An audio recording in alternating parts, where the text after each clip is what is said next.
Año 1931. España había dejado atrás su antigua identidad religiosa. Así lo proclamó Manuel Azaña en 1931 cuando la nueva república apenas acababa de instalarse.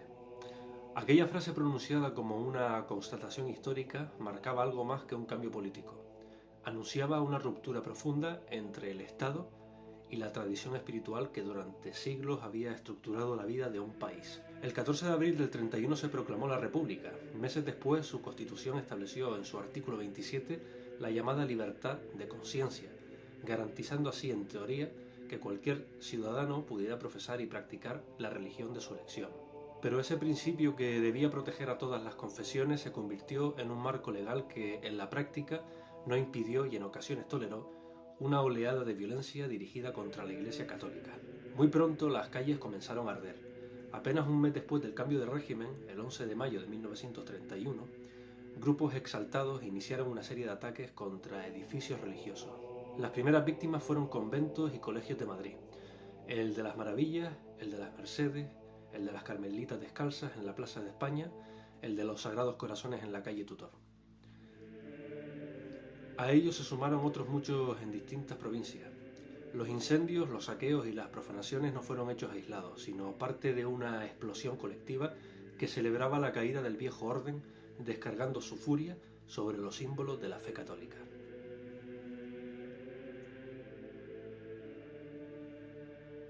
Mientras los templos ardían, el Estado republicano se mantenía en el mejor de los casos distante, en otros silenciosamente cómplice. En enero del 32, el gobierno dio un paso decisivo, amparándose en el artículo 26 de la Constitución, que permitía disolver órdenes religiosas consideradas peligrosas para la seguridad del Estado. Decretó la disolución de la Compañía de Jesús y la confiscación de todos sus bienes. Iglesias, colegios y residencias pasaron a manos públicas. Muchos de ellos ya habían sido saqueados o incendiados por las multitudes. La casa profesa de Isabel la Católica, la iglesia de la calle de la Flor, el colegio de los Areneros y otros edificios de los jesuitas quedaron reducidos a ruinas o abandonados tras los ataques. La República avanzaba en su proyecto laicista y la iglesia retrocedía entre cenizas.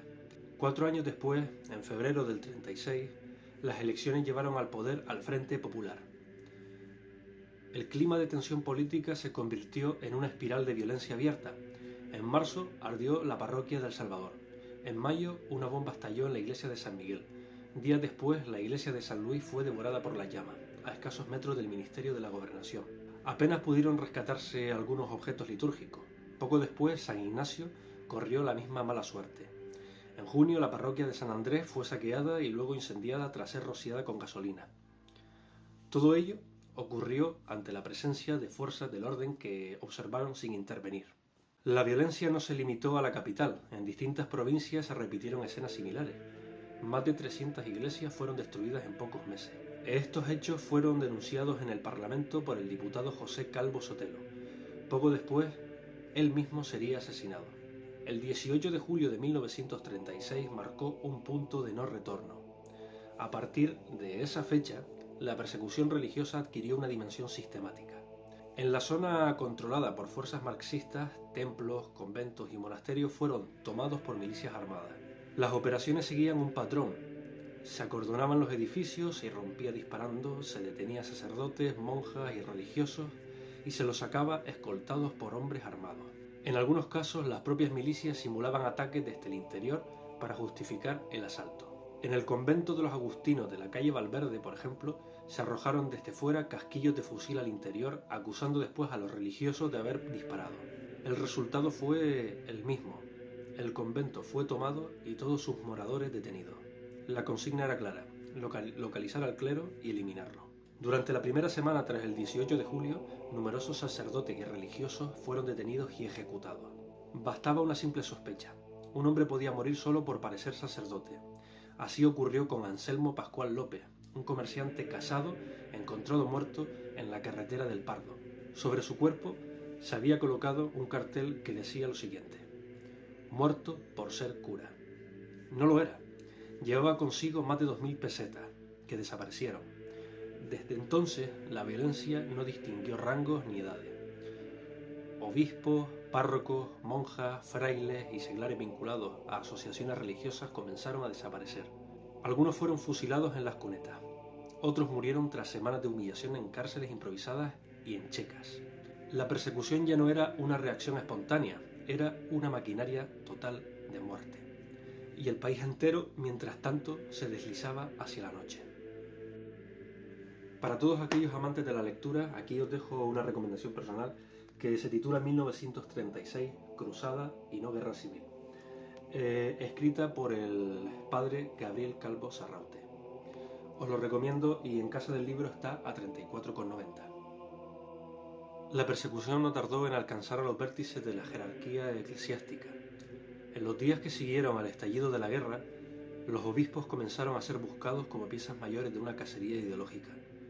No se trataba solo de eliminar individuos, sino de decapitar una estructura que para los revolucionarios simbolizaba siglos de poder espiritual.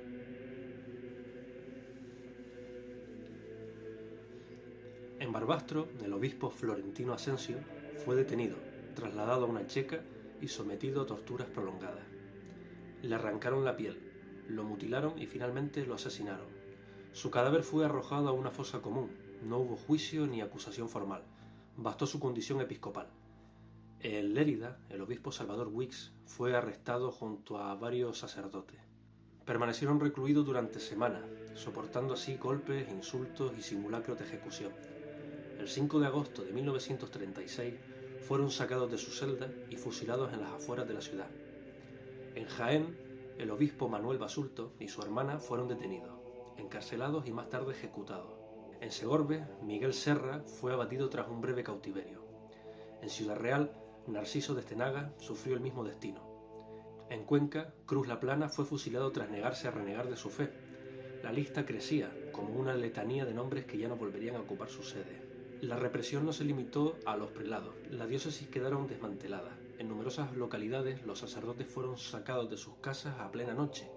Algunos eran llevados a las tapias de los cementerios. Otros desaparecían sin dejar rastro. En pueblos pequeños donde se conocían, la ejecución de un cura se convertía en una advertencia pública. Los templos, vaciados de suministros, fueron convertidos en almacenes, cuarteles, garajes o prisiones improvisadas. Las imágenes sagradas eran destruidas o exhibidas en escarnio. Retablos, relicarios y ornamentos litúrgicos eran quemados en hogueras públicas. A veces las multitudes obligaban a los vecinos a participar en esa ceremonia de profanación pública. No era solo violencia física, era un intento de borrar un universo simbólico. Las órdenes religiosas fueron prácticamente aniquiladas en amplias zonas del territorio republicano. En Cataluña, Aragón, Valencia y buena parte de Castilla, conventos y monasterios quedaron vacíos en cuestión de días. Muchos religiosos huyeron disfrazados, otros no lo lograron.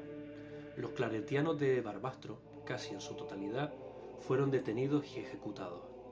Los benedictinos de El Puello corrieron la misma mala suerte. En Madrid, los agustinos, dominicos, maristas y escolapios vieron cómo sus comunidades eran desmanteladas a golpes de fusil.